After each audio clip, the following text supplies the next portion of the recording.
student. Today we will discuss optical instrument. एक optical instrument हमारी body के अंदर भी होता है जिसे हम बोलते हैं ह्यूमन आई। ह्यूमन आई का जो चैप्टर था वो कुछ साल पहले आपके सिलेबस में था, अब वो आपके सिलेबस में नहीं है। जो ऑप्टिकल इंस्ट्रूमेंट होते हैं वो हमारी आंख के लिए ही बेसिकली हेल्प करते हैं। और हेल्प क्या करते हैं? वो चीजों को मैग्नीफाई दिखाते हैं और चीजों को क्लियर दिखाते हैं। ऑप्टिकल इंस्ट्रूमेंट की क्या प्रॉपर्टी होती है? पहली प्रॉपर्टी ये होती है कि वो जो ऑब्जेक्ट होता है उसको मैग्नीफाई करके दिखाता है, दूसरा उसको रिजॉल्व करके दिखाता है। दो पावर उसके पास होती है, एक मैग्नीफाइंग पावर जो उसको बड़ा दिखाती है, दूसरी होती है रिजॉल्विंग पावर जो उसको क्लियर दिखाती है। जैसे ये मेरे पास ऑब्जेक्ट है, मैं इसको दूर से देखता हूं तो जो इसके अंदर छोटे छोटे स्पॉट्स है वो मेरे को क्लियर नहीं दिखाई देते। जब मैं इसको नजदीक लेके आता हूं तो वो स्पॉट्स मुझे क्लियर दिखाई देते हैं। ये जो पावर होती है इसको क्लियर दिखाने वाली, इसको बोलते हैं हम रिजॉल्विंग पावर। ये जो रिजॉल्विंग पावर है ये आपका जो वेव ऑप्टिक्स है उसके अंदर ज्यादा यूज की जाएगी, तो उसको पढ़ेंगे हम वहां पे। यहाँ पे जो हमें मैग्नीफाइंग पावर पढ़नी है उसके बारे में देखते हैं। उससे पहले जो पिछला टॉपिक तुमने पढ़े हैं मैग्निफिकेशन, मैग्निफिकेशन क्या होती है उसमें आपने बताया था size of image upon size of object, size of image upon size of object. अब ये एक लाइन है, इस लाइन पर ये एक ऑब्जेक्ट है ए बी, ये इसकी एक इमेज है ए डैश पी डैश। तो इसकी मैग्निफिकेशन कितनी हो जाती थी? A dash B dash upon A B. क्योंकि इसके लिए हम लाइन की इसकी हाइट की बात कर रहे हैं तो इसको हम बोल देते हैं लीनियर मैग्निफिकेशन। कौन सी मैग्निफिकेशन? Linear magnification. अगर हमें इसका एंगल निकालना है तो उस मैग्निफिकेशन को बोलते हैं एंगुलर मैग्निफिकेशन।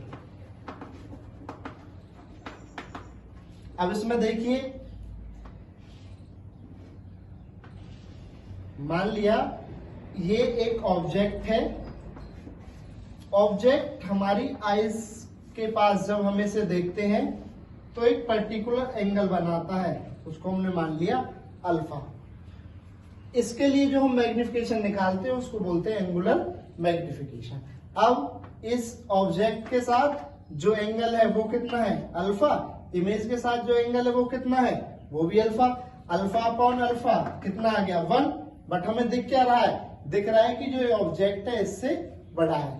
तो जो हमारी ये थ्योरी है लीनियर मैग्निफिकेशन वाली वो यहाँ पर फिट नहीं बैठती। तो हम क्या करते हैं, इसको थोड़ा सा समझते हैं। हमें अगर एंगुलर मैग्निफिकेशन निकालना है तो हमें क्या करना पड़ेगा? हमें या तो ऑब्जेक्ट को या फिर इमेज को एक जगह से दूसरी जगह लेके जाना पड़ेगा। मतलब जो आपकी मैग्नीफाइंग पावर होती है वो क्या होगी? Angle subtended by image upon angle subtended by object. दोनों एंगल कहां से बन रहे हैं? At the I.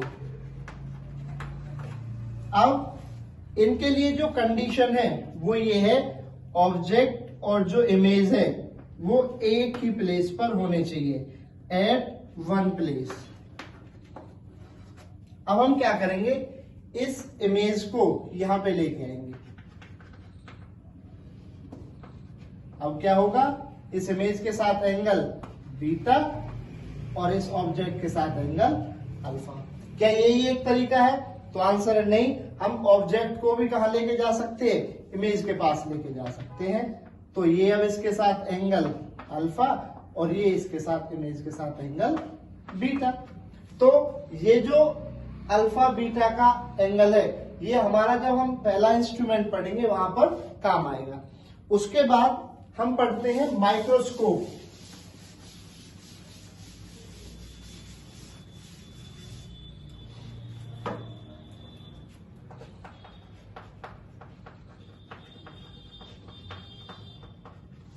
माइक्रोस्कोप होता क्या है? It is an optical instrument use to see the small object, use to see small object. जो छोटे ऑब्जेक्ट होते हैं उनको देखने में हमारी हेल्प करता है। विच can not scene, which can not seen with necked आई, जो हमारी नेक्ड आई से नहीं दिखाई देते उनको ये स्मॉल ऑब्जेक्ट को देखने में हमारी हेल्प करता है। एग्जाम्पल हम इसके लिख सकते हैं, सिंपल माइक्रोस्कोप,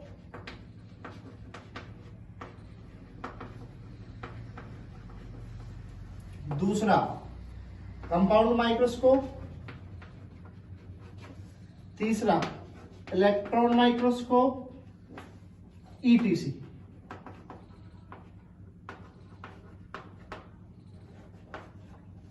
ठीक है, तो माइक्रोस्कोप क्या होता है? It is an optical instrument which is use to see small object which can not seen with naked eyes, जो हमें नेक्ड आइज से नहीं दिखाई देते उन ऑब्जेक्ट को देखने के लिए हेल्प करता है। Simple microscope, compound microscope, electron microscope, ETC इसके क्या है? एग्जाम्पल है। अब हमें पढ़ना है सबसे पहले सिंपल माइक्रोस्कोप।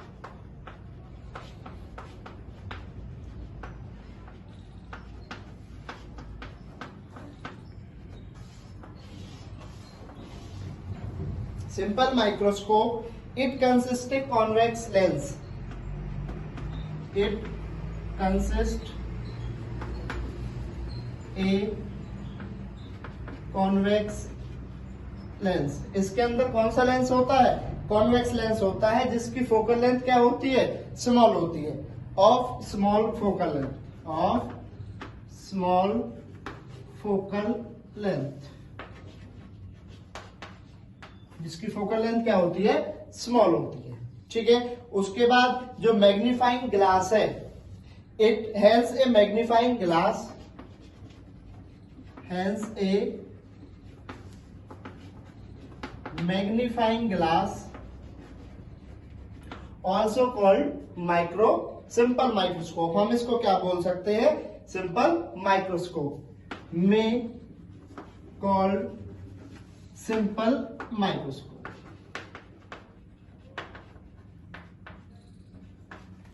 जो सिंपल माइक्रोस्कोप में इमेज बनेगी, जो हमें पढ़नी है, it's final image is magnified, it's final image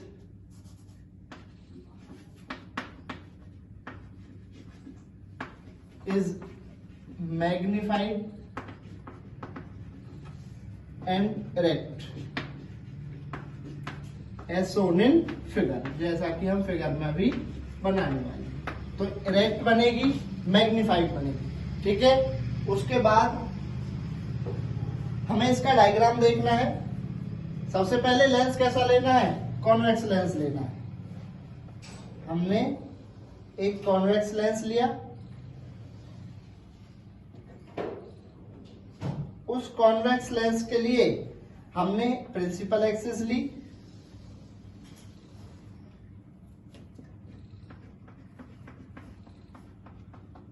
ये इसका सेंटर हो गया। इसकी फोकल लेंथ हमने ले ली स्मॉल फोकल लेंथ, नाप लिया अप्रोक्सीमेट 3 सेंटीमीटर, फोकस यहां ले लिया, इधर भी 3 सेंटीमीटर ले लिया, अप्रोक्सीमेट 4 भी ले सकते हैं, जो आपके लिए स्टेबल हो। ऑब्जेक्ट हमें कहां पे रखना है? सेंटर और फोकल लेंथ के बीच में ऑब्जेक्ट रखना है। ऑब्जेक्ट को कहां रखना है? ऑप्टिकल सेंटर और फोकस के बीच में। ऑब्जेक्ट को नाम दे दिया हमने ए और बी। अब हमारे पास रूल क्या है? पैरेलल रेज कहां से जाती है? तो आंसर है फोकस से जाती है। और दूसरा, ऑप्टिकल सेंटर से जाने वाली रे बिना डेविएट हुए सीधे निकल जाती है।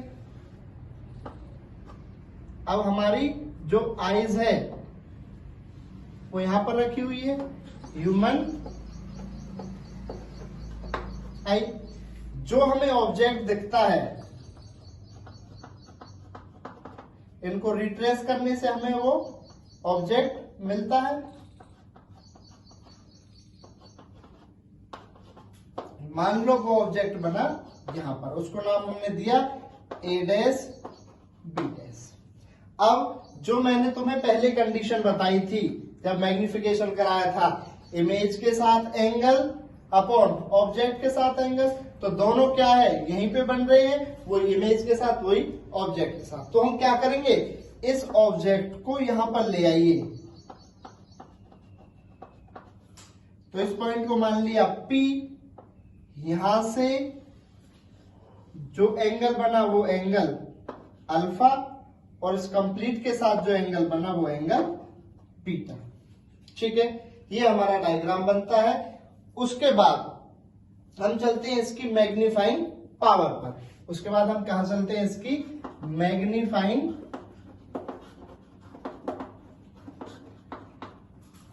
मैग्नीफाइंग पावर होती क्या है, तो आंसर है it is the ratio of angle subtended by image to the object. जो इमेज के साथ एंगल बन रहा है और जो ऑब्जेक्ट के साथ एंगल बन रहा है, इनके एंगल्स का जो रेशियो होता है उसे क्या बोलते हैं, magnifying power. It is the ratio of the angle subtended by the image and object at the I.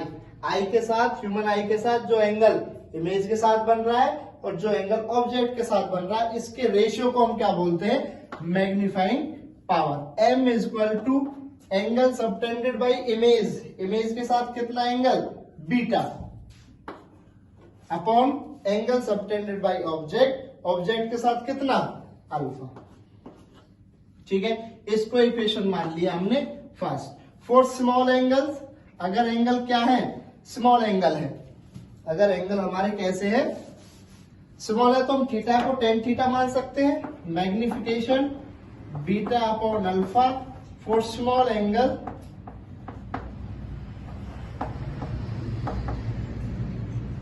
Theta approximate tan theta के, अल्फा अप्रोक्सीमेट tan अल्फा, और बीटा अप्रोक्सीमेट tan बीटा के। जब थीटा tan थीटा के बराबर approximate होता है तो alpha भी tan अल्फा के अप्रोक्सीमेट होगा और बीटा भी tan बीटा को।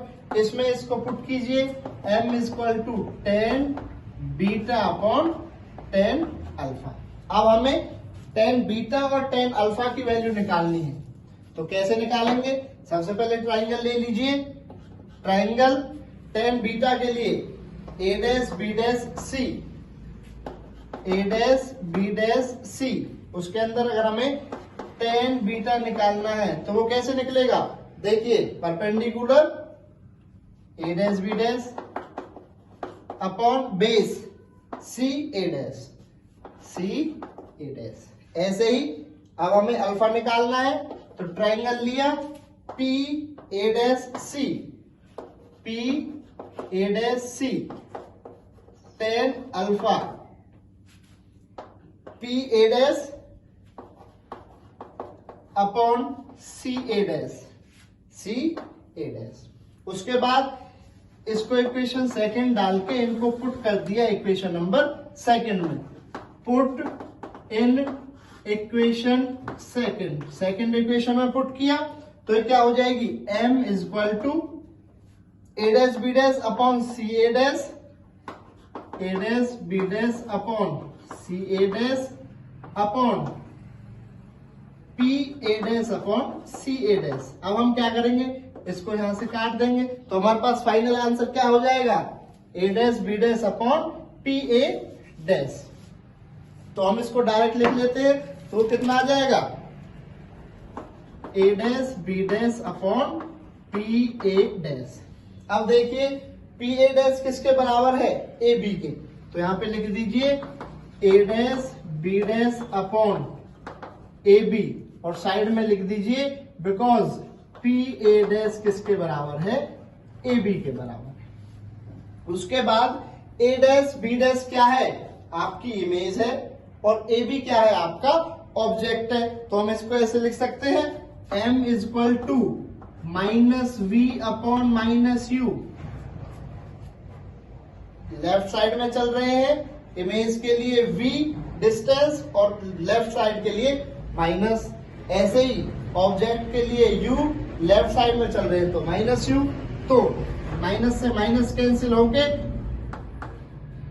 जो हमारी v है, जो इमेज हमारी बन रही है वो इमेज कहां पर बन रही है, डिस्टिंक्ट विजन पर। कहां पर बन रही है, डिस्टिंक्ट विजन पर। इसके हम बोलेंगे where d least distance of distinct vision. इस v की जगह हमने रख दिया कैपिटल D अपॉन u।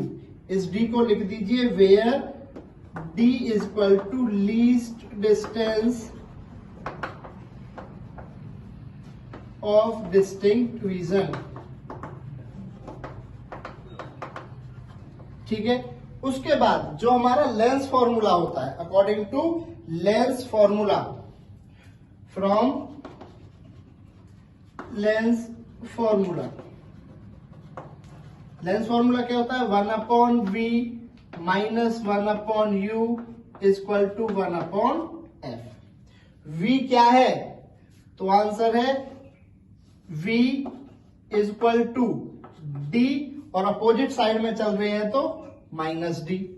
उसके बाद u किसके बराबर है, u के बराबर है, अपोजिट साइड में चल रही है तो माइनस u। ठीक है, साइन कन्वेंशन से अब हमने वैल्यू पुट की 1/u माइनस का, इसको हम माइनस u रखेंगे तो ये कितना हो जाएगा, 1/u प्लस का इज इक्वल टू 1/f। ये कितना हो जाएगा, 1/-d, माइनस डी को इधर लेके जाएंगे तो 1/ प्लस का d, 1/d। उसके बाद हमने इस इक्वेशंस को मान लिया थर्ड इक्वेशन और इस इक्वेशन को मान लिया फोर्थ इक्वेशन।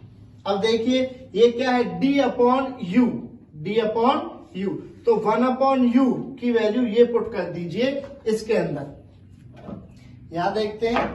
उसके बाद 1/u is equal to 1/d plus 1/f, ये हमारी फोर्थ इक्वेशन आई है। अब जो हमारी ये थर्ड इक्वेशन है, m is equal to d as it is, 1/u की वैल्यू पुट कीजिए 1/d प्लस 1/f।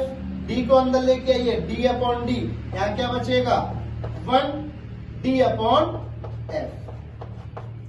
ये होता है हमारा मैग्नीफाइंग पावर। अब इससे हमें क्या पता चलता है, this show that if focal length of a convex lens is small, अगर कॉन्वेक्स लेंस की फोकल लेंथ क्या होगी, स्मॉल होगी, तो उसकी मैग्नीफाइंग पावर उतनी ही ज्यादा होगी। दूसरा हम देखते हैं, अगर ये ऑब्जेक्ट कहां होता, f पर होता, कहां पर होता, फोकस पर। If the real image is form at infinity, अगर ये फोकस पे होता तो हमारी रियल इमेज कहां बनती, इंफिनिटी पर बनती। जो उसका फॉर्मूला बनता वो u जो बनता वो किसके बराबर होता, फोकल लेंथ के, f के। जो हमारा फॉर्मूला बनता वो क्या बनता, m is equal to d/f, m is equal to d/f। ये टॉपिक यहाँ पे होता है खत्म। नेक्स्ट वीडियो में इसका दूसरा पार्ट लेके आएंगे, कंपाउंड माइक्रोस्कोप। बहुत इंपॉर्टेंट टॉपिक है, बिल्कुल पेपर में आने वाले टॉपिक है। जिस किसी बच्चे को प्रॉब्लम है वो कमेंट करके हमारे कमेंट सेक्शन में बता सकता है। धन्यवाद।